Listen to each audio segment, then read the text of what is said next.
Kinain nga ng aso yung pagkain ko nga ngayon mga guys. Na wala nga siyang tinira sa akin. Na gabing-gabi na nga saan ako hanap ng pagkain nito. Napabihis nga ako ngayon sa wala sa oras. Na may kumain kasi sa pagkain ko mga guys. Uhuhu.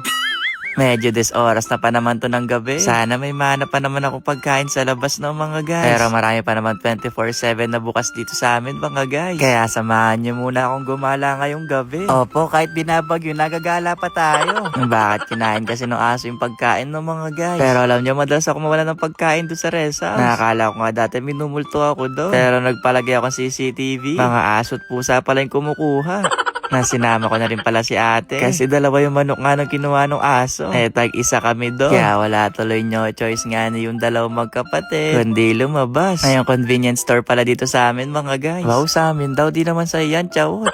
Kaya yung convenience store nga dito parang nasa ibang bansa ka din. Nanamis ko nga mag-samyang. Kaya naman kukuha ako ng isa neto. Isa rin itong nori roll. At saka na rin itong parang fish cake. Naewan kong fish cake ba to? Nakumuha rin pala ako nitong coin yen. Na ito ba yung maraming mozzarella sa loob? At saka na din ice cream. No po, kahit malamig ngayon mag-ice cream tayo.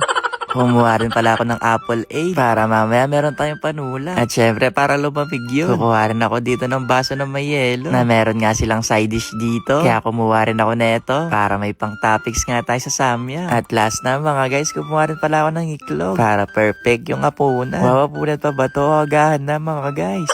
Pagkatapos nga makapagbayad, dumiretso na nga muna ako dito sa kabila. Kasi para maluto nga tong noodles. Na dito na rin kasi ako kakain. Para less hassle na din. At saka baka kainin ulit to ng aso ng mga guys.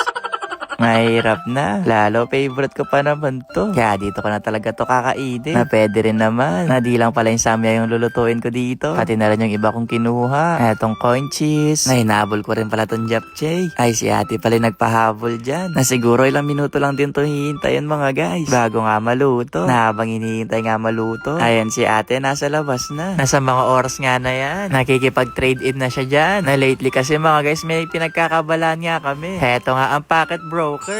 Trading app siya na kung saan pwede nga tayo mag-buy and sell dito. Napipili nga lang tayo sa mga assets nila. Meron sila ditong cryptocurrency, commodities, at marami pang ang iba. Itatry ko nga itong gold na kung sa tingin mo nga na medyo mataas yung chart, pwede mong pindutin yung buy. Na kung medyo bababa naman yung chart, pwede natin siyang ilagay sa sell. Na itatry ko nga itong 1,000. Na isi-sell ko to. Na ilang segundo lang din mga guys, makikita mo na rin. At ayun, naging 1,840 na siya. Na kung di mo pa nga ito masyadong kabisado, meron naman din tong demo para pwede mo rin siyang matry. Na minsan medyo mahirap din mag-trade. Kaya minsan nagkakopy na lang ako dito sa social trading. Sila kasi yung mga user na magaling na dito. Kaya pwede naman mag-copy. Na mabilis lang din pala yung withdrawal dito mga guys. Mayroon naman din choices dito. Andyan yung QR, GCash, or other bank account. Kaya naman kung gusto nyo ng free 100% bonus, gamitin nyo lang yung code ko na PAD26 para masubukan nyo yung packet broker. Ilang minuto lang din pala mga guys. Pumasok na ako sa loob kasi mukhang medyo mainit-init pa nga itong tubig. Nabuti na lang kompleto yung gamit dito sa loob. Kaya di na rin ako nahirapan magmekos-mekos dito mga guys.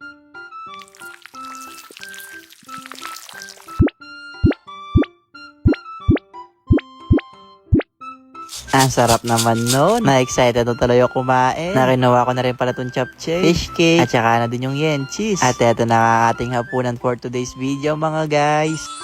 Diba? Para rin tayo nasa ibang bansa, no? Kasi kakaiba yung kinakain natin ngayon. Na sobrang presko nga dito sa inupuan ko. Ang lamig. Para talaga tayo nasa ibang bansa. Nabuti na lang mga guys, kinain ng aso yung pagkain ko, no? Kasi di ako makakain ng ganito ngayon. Chot!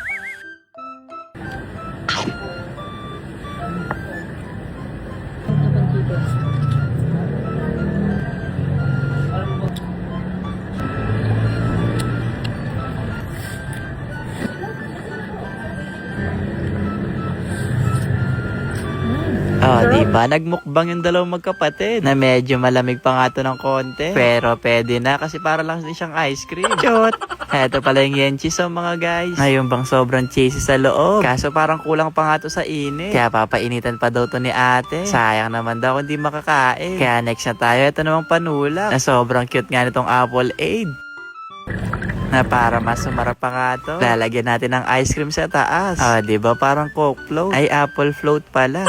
Na ang sarap nga ng combination ng apple sa vanilla ice cream. Medyo weird lang siya sa una, pero masarap naman siya mga guys. Pero parang mas masarap yung naka-violet no. Chot! Eto na pala yung yen coin na mas masarap nga yung nilalako sa market. Siguro mas fresh nga yun. Pero mukhang gutom ka pa dyan ha, chawot. Na, sige na, hanggang dito na lang ha. Ayun lang. Bye-bye!